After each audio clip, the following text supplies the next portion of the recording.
Good morning and a warm welcome to our shared time of worship.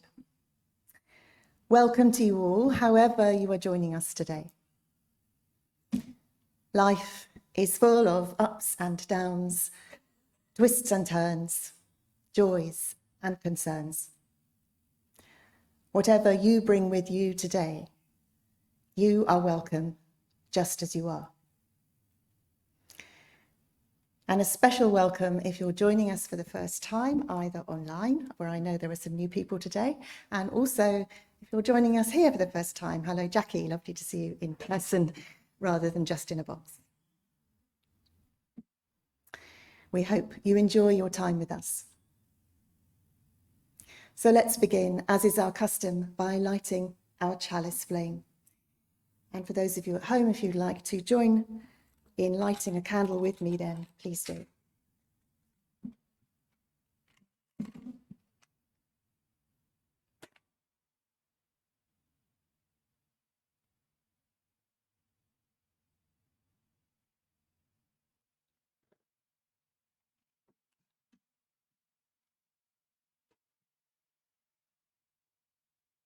This flame is a point of focus and stability for us.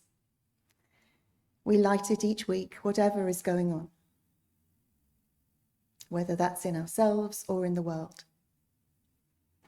And similar flames are lit by Unitarians all over the world. May it center us this morning. May it bring us into the here and now, and into the simple what isness of this moment together. May it be so.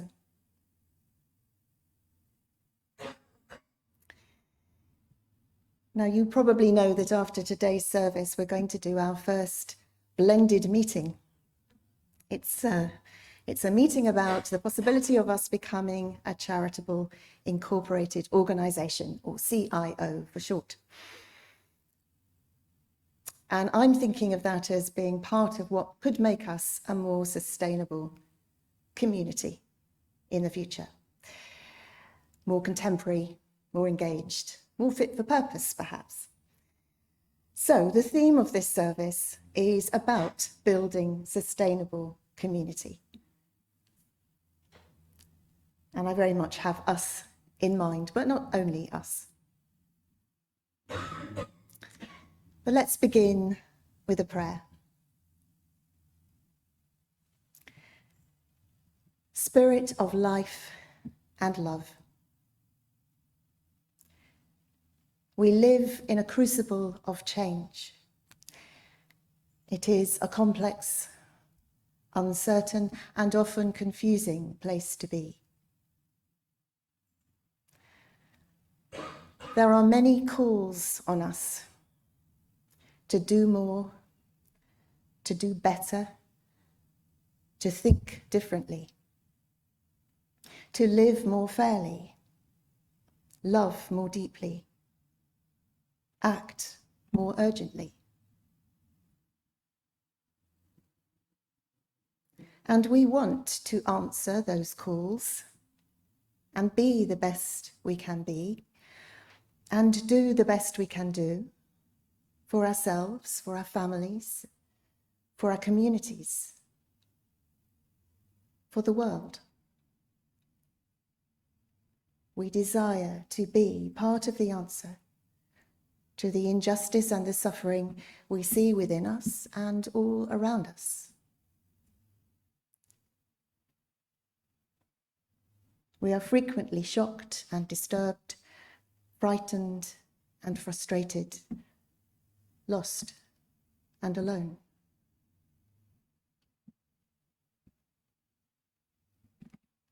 And so we come here for different reasons. Ground of all being.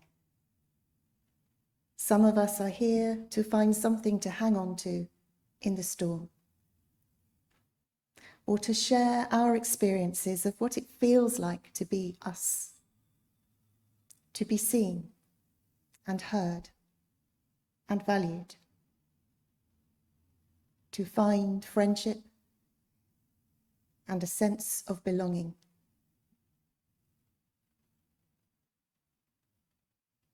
Or to work together for a better world. And to connect with something greater that is still and simple and silent. Something that might anchor us and shine a light and guide us along the path. Divine Spirit, help us find our way. May we be all that we are meant to be, and do all that we are meant to do. No more, no less. And to know that it is good.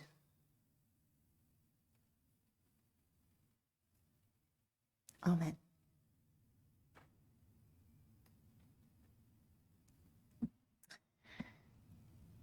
We are going to have 2 hymns today, which we invite those joining us online to sing, and we invite you here in the room to listen, maybe hum, just enjoy the time. And the first one is hymn number 173. It's in our green hymn books. It's the Fellowship of the Church is what it's called. And I will just read the first verse for those of you here particularly. The church is not where altar stands within the hallowed walls, but where the strong reach out their hands to raise the one that falls. Not stately buildings standing fair, where people sing their creeds, but fellowship of loving care, which serves all human needs.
The church is me, the church is you, not mortar, brick or stone. It is with all who love the true, and where true love is shown.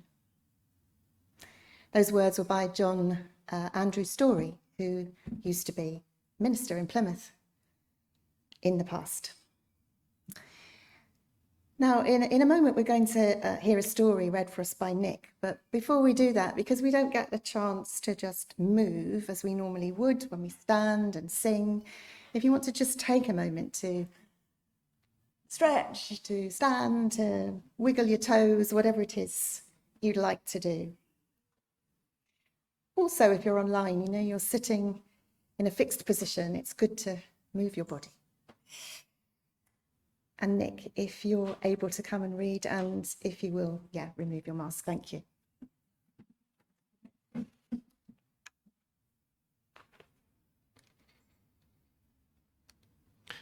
This is from Passing Through from the Shortest Distance, 101 Stories from the World Spiritual Traditions by Bill Darlison, who's a Unitarian minister.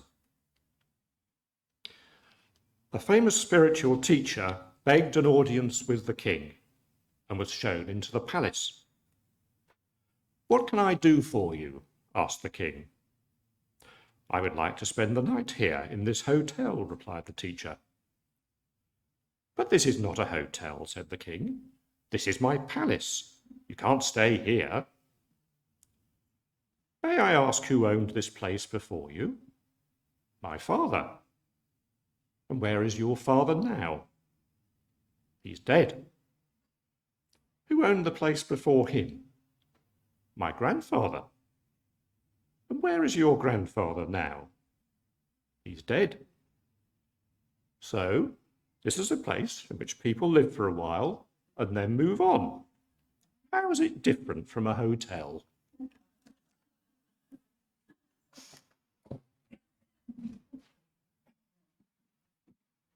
Thank you, Nick. Beautifully read. I'd like to share a reading with you now by Patrick Murfin, and it's called "We Build Temples in the Heart." We have seen the great cathedrals, stone laid upon stone, carved and cared for by centuries of certain hands. Seen the slender minarets soar from dusty streets to raise the cry of faith to the one and only God. Seen the placid pagodas where gilded Buddhas squat amid the temple bells and incense. We have seen the tumbled temples, half buried in the sands, choked with verdant tangles, sunk in coralled seas, old truths toppled and forgotten. We have even seen the wattled huts, the sweat lodge hogans, the wheeled yurts, and the Ice Age caverns, where unwritten worship raised its knowing voices.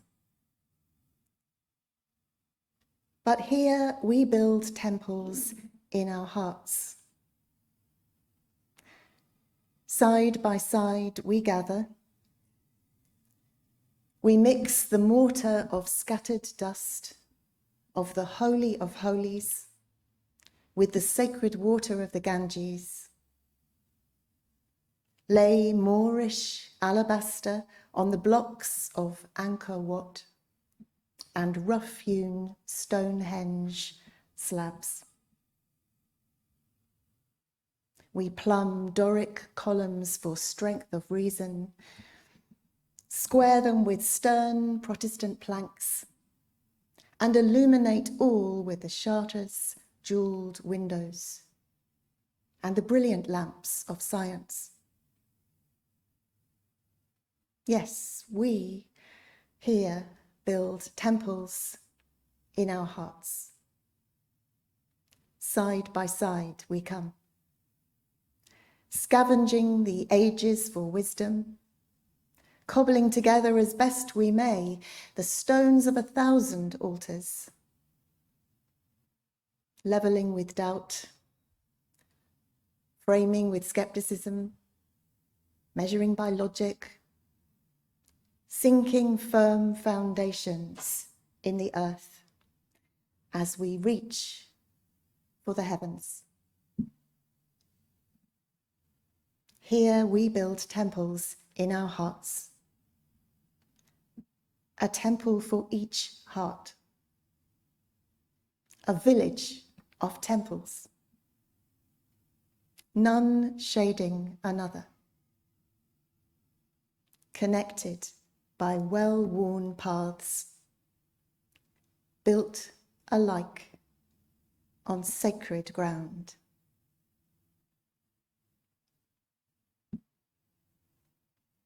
words by Patrick Murfin.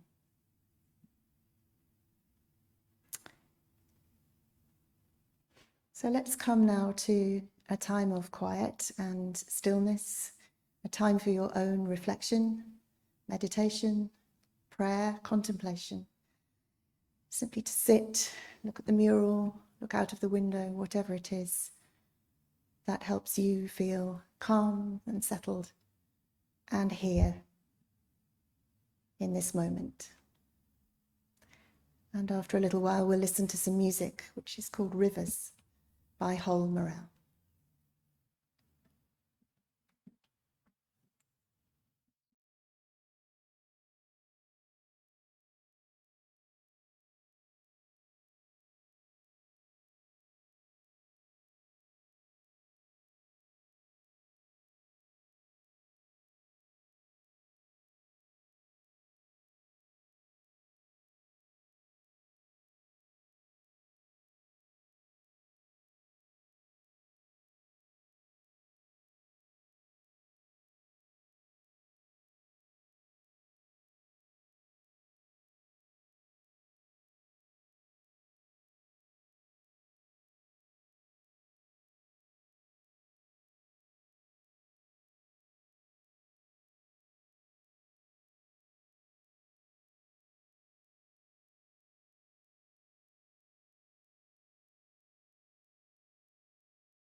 we're grateful to Holl for making her music available to us. So I sometimes get asked, how do you write a service? How long does it take? Where do you get your ideas from? I expect Sheila and Anne get asked the same questions. And I might answer that I begin by finding a theme, which in fact usually suggests itself, though not necessarily immediately. There have been some anxious weeks. It might be connected to the time of the year. It might be connected to a festival, perhaps in the interfaith calendar, or to what's going on in the world. Or perhaps it's inspired by something I've read or heard recently. But one way or another, something, some direction of travel always emerges, which is a relief. And then I quite often write the theme in the middle of a blank sheet of paper and begin scribbling whatever comes into my head all over it. So this week I wrote building sustainable community in words and phrases like shared motivation and diverse congregation and environmentally friendly and such like began to appear. And then I start to link them to other thoughts like energetic and loving and accepting. And then there's arrows, energy in, energy out, and so on, until it looks like a bit of a mind map. Although they're not one of those beautiful ones that you sometimes see in books. And then I put it away for a while and have a cup of tea and start to think about more practical elements like hymns and trawling through YouTube and Spotify for music and searching through collections of stories and maybe discovering a writer that I haven't come across before who seems to chime, and then perhaps writing a prayer that seems to express how I'm feeling and hope that it somehow will chime with you too. And then there's lunch and maybe a trip to the allotment where I always feel nourished. And later I'll draft an address and then sleep on it and then rewrite it and then come back to the whole thing again, and round it goes. So you can see that for me it's an organic process and probably takes about, I think it was Poppy who asked me, how long does it take? And received wisdom is that it takes 10 hours to write a service. I don't know how that's calculated really. There's hours of actual work and then there's loads of stuff that's unseen and just goes on. And probably those of us who write services are always mentally writing services in some way or another. And there's a big dollop of mystery involved. Because I think writing a service feels like making something out of nothing and everything. Like writing a poem, or painting a picture, or composing a piece of music. It's like building a temple of the heart from life experience and inspired by what speaks and resonates in this moment and driven by what feels necessary to say right now. It always draws on the wisdom of those who've gone before and always attempts to be relevant to our situation today. And it requires having faith in the often miraculous serendipity of the process. I'm sure if you ask Sheila or Anne, they'll give you a different answer, but maybe it will have some things in common. And you may be wondering why I'm telling you this. And well, it's partly because our community here does need more people who are willing and able and willing to have a go at creating worship. And so I'm just wanting to plant a little seed in your minds and see if any of that takes root. But also partly because in some ways writing a service mirrors any creative endeavour, and that includes something as ambitious as building a sustainable community here. So I could say that a sustainable community also needs a theme, although we might not call it that, we might call it a purpose or a mission. And it might well take some head scratching to articulate or reveal at first, but eventually it rises to the surface and somehow becomes obvious. And then the community is able to orientate itself to a particular direction. Now it has a sense of what it's about. But it doesn't stop there, obviously. It begins to develop a feel for how best it works. What its aims are, what will its activities be? How will the members of the community treat each other? How will they work together? How will they make decisions? How will they get things done? And some of those communities' processes might be put down on paper, but in reality, its paths will meander as people come and people go, as circumstances change, as unexpected challenges arise. More mind map than straight line, perhaps. Which is good, because a sustainable community has to be resilient and flexible. It needs to be able to adjust itself as required. And it does the work. It puts in the necessary hours. It will do the researching, the learning, the reading, the organising, the implementing, and so on, while also taking time to pause, to reflect, to listen, to consult, to pray, to question, to drink tea, obviously. And all this time it needs to ensure that its members continue to be listened to and nourished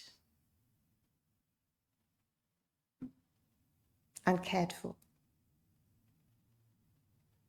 And just as a service leader hopes in some way, at least to make a positive difference to the congregation, a sustainable community strives not just to maintain its own internal balance and harmony, which is quite a lot of maintaining in itself, but also to enrich its members' lives and to do the work that it set itself to do.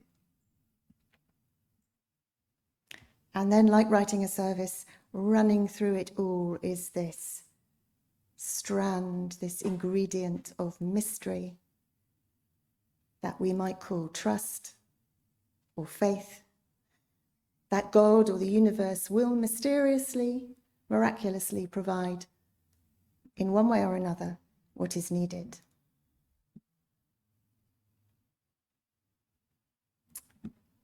Having a direction is the starting point for any project. Doing the work while taking care of oneself is essential. We can't simply sit back and wish, nor can we will the outcomes we desire, though. And that's true whether it's writing a service or building a community or doing anything else. There is a divine collaboration at play too, which asks and gives energy, spirit, love, and requires of us our humility and our playfulness as well. Any sustainable community is a kind of system that needs constant attention and tweaking and sometimes resetting. And our church is just such a system. Like the temples in our reading, it won't last forever. And like the king's palace in our story, none of us owns it. Each of us is passing through. And yet we all have the right to be here, whether it's for a day or a year or decades. And while we're here, we're invited to be part of this endeavour for as long as we stay. We come as honoured guests to enrich and be enriched, to honour but not be limited by what has gone before, and to help envision but not determine what happens next.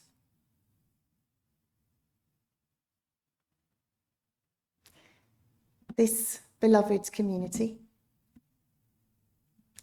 over there, here, out there, this beloved and sacred ship in which we sail, does need to be more sustainable. And it is already being adjusted, rebalanced, and in some cases, reset. Sometimes in ways that are obvious, sometimes in ways that maybe not so much. We owe it to the wisdom of our ancestors and their legacy, and we owe it to our unknown future to build loving and sustainable community here. And of course, we owe it to ourselves and to our beautiful, suffering world too. May it be so. And I might add that I hope that those leaders who are not so far away from us in Cornwall might also do something similar, build on the wisdom that has gone and build a sustainable community for our world that's loving, that supports those who need support, that changes the systems that need to be changed, that protects our planet. So let's sing our second hymn, which is 192 in our Green Books, A New Community. And I think we can sing that for our community here, and also perhaps for our wider community, our world community of which we are part and which so much needs the kind of values and the love and the spirit that we hope we bring here. So let's sing or hum as appropriate. Thank you.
we would be one in living for each other, with love and justice, strive to make all free.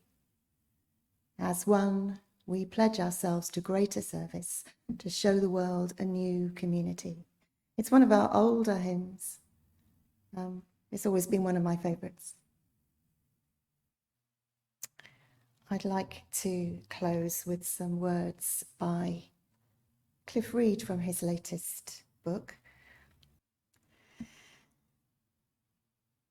Our time of worship ends. We extinguish the chalice flame and maybe watch the sunlit smoke. Our minds turn back to the here and now, but for a while may our spirits linger with the smoke, gently rising in beauty.